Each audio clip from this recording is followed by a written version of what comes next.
Today we're going to talk about organization and building an argument. And you have this handout in your Blackboard unit. Uh, we're going to talk about thesis statement, organization, things like just putting your paper together. You have to know the foundation building blocks before you can really start putting your ideas together. You can have the best ideas in the world, but if they're not organized correctly, people can't understand them.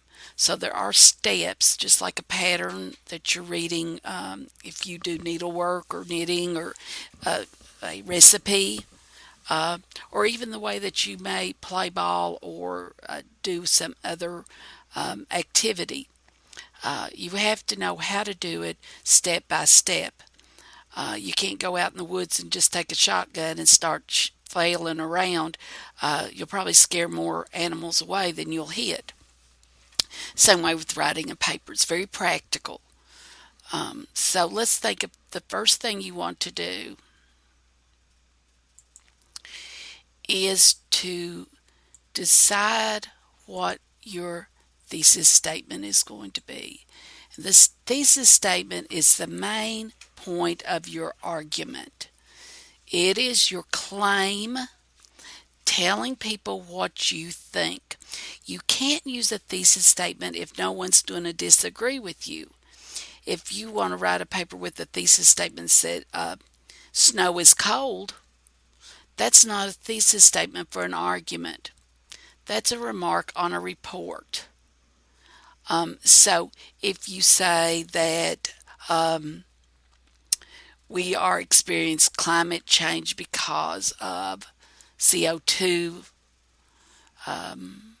problems, that's an argument because there's a lot of people who would disagree with you. So our thesis statement is very important. It's the main part of your argument. It is also the idea that we have something to start from, a pattern. So when you want to convince someone that your main thesis is true, you need to support your thesis with several good points and examples. So we're going to talk about a thesis statement that says, now this is not your paper, doesn't have anything to do with your topic, but this is an example.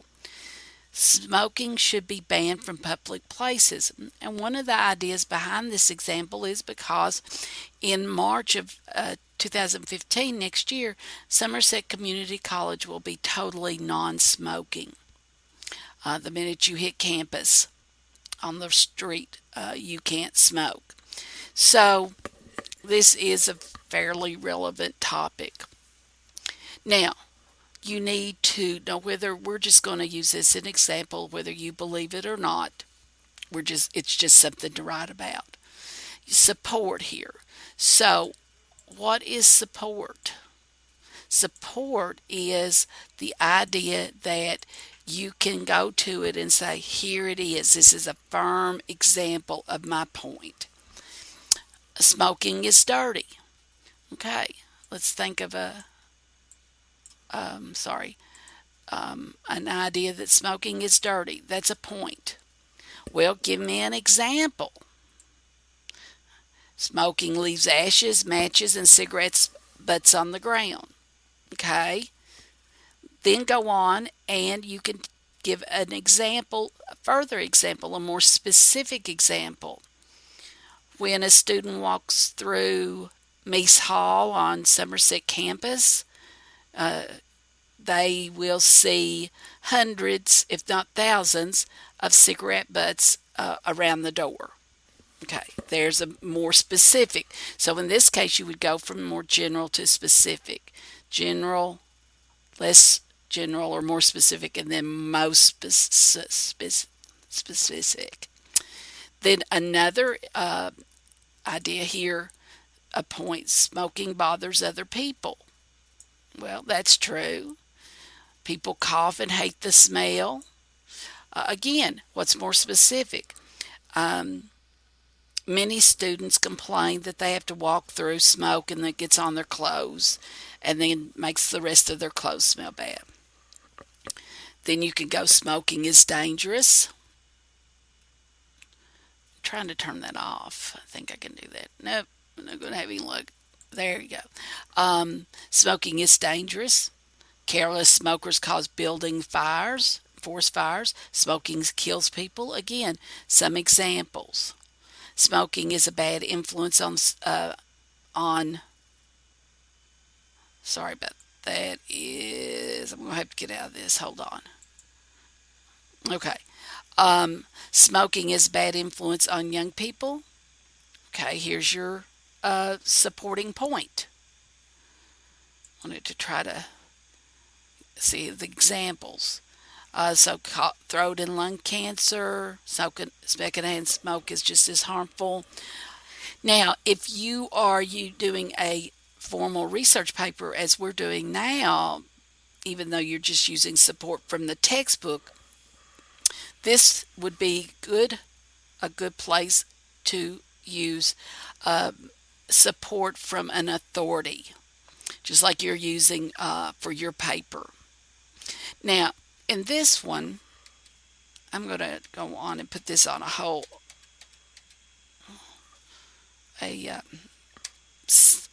individual page. So this is an outline. Your outline thesis statement would be number one. You wouldn't worry about outlining your introduction. But here is your thesis statement, and I'm going to highlight it. And this would be paragraph 1.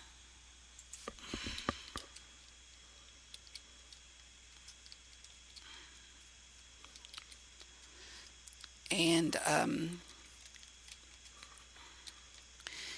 here you have, first of all, this would be your topic sentence, wouldn't it?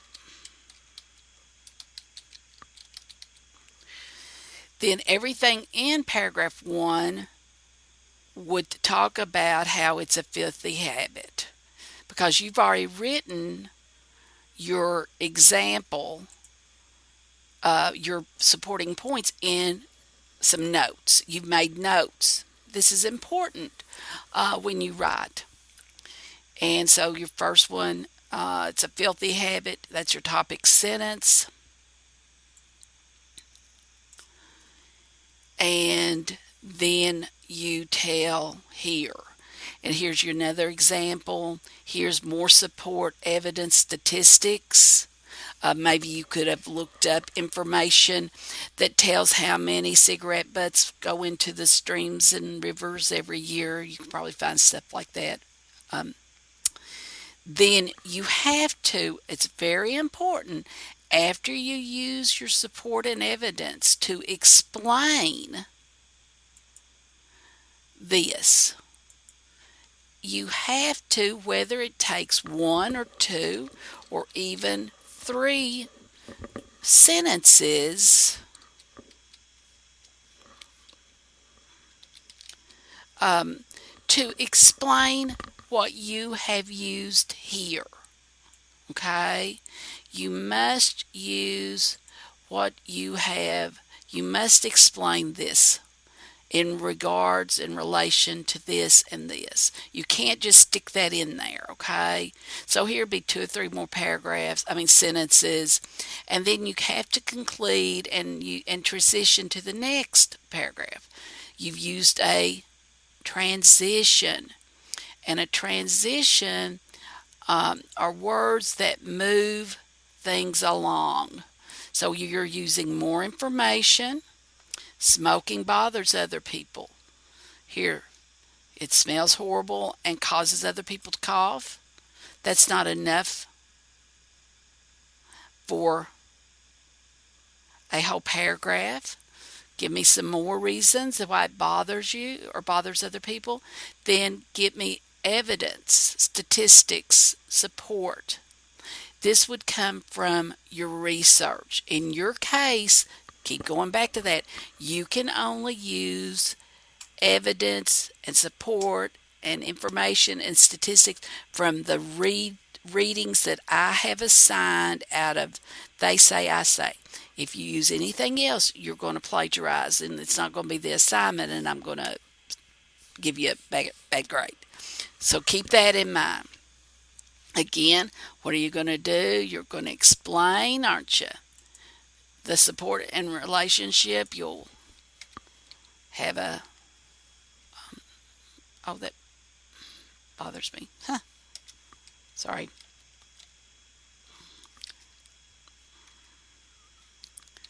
Just because I'm kind of bothers by bothered by things like that.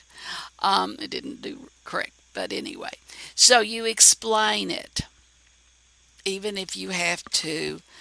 You'll be writing more and more sentences, about 3 or 4 sentences, maybe 2 or 3 at least. Then conclude and transition. Here's another transition. Another reason. Follow along. And then maybe your last point is the most important. And then your last paragraph would be your transition, would be your conclusion. Now, this may not be a 4-page paper, but you would make it into a 4-page paper. You have to develop your ideas. Make sure you pay attention to the length on the assignment. After that, after you've looked at that, and you can follow, you can use this handout. You can use these words with your own topic. Okay? You can outline your own work. Then type it all together and take the outlining out. So your argument needs to flow. You can use these expressions, and these are transitions. There's some in in St. Martin's Handbook. You can look up transitions. There's lists there, and in fact, they're on page. Hold on. This is a new book, and I haven't got them all my pages marked. So I'm looking in the index. Use your index if you need to look up something. Looks like 127. I think that's right. On page 127, I'm sorry, it starts out explaining it on page 127, transitions in the St. Martin's, and then there's a list of them on 129. There's also a list here. First of all, to begin with, start with, and here's all additions. This means more information on the topic is coming. Here's something that shows importance. The most important point, finally, conclusion, in conclusion, therefore. Therefore would mean as a result of. The children who overeat are overweight. Therefore, it is important to teach portion control. So, as a result, for example, or for instance, or some more. There's many others on page 129 in St. Martin's. So, I would suggest you look.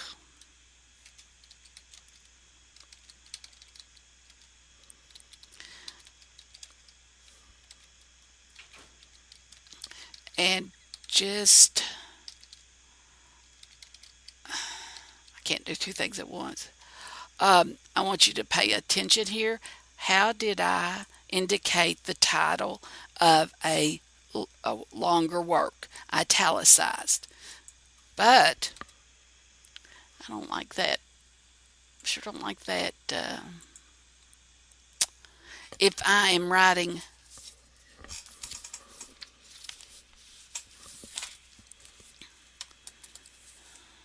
a name of a essay or article,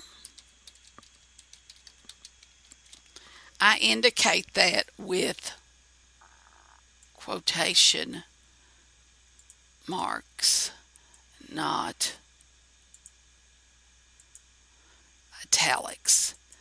The only time that you wouldn't do this would be um,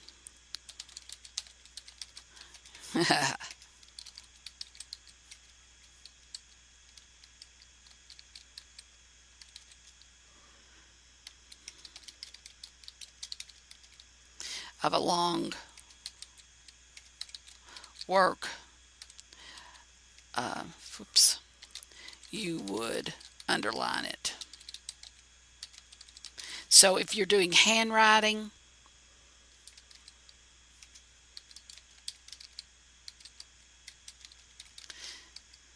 and you have to turn in something written by hand, and you can't italicize that way, you would underline it. But you would still use quotation marks. I hope this helps, and as I get time, I will put some more in.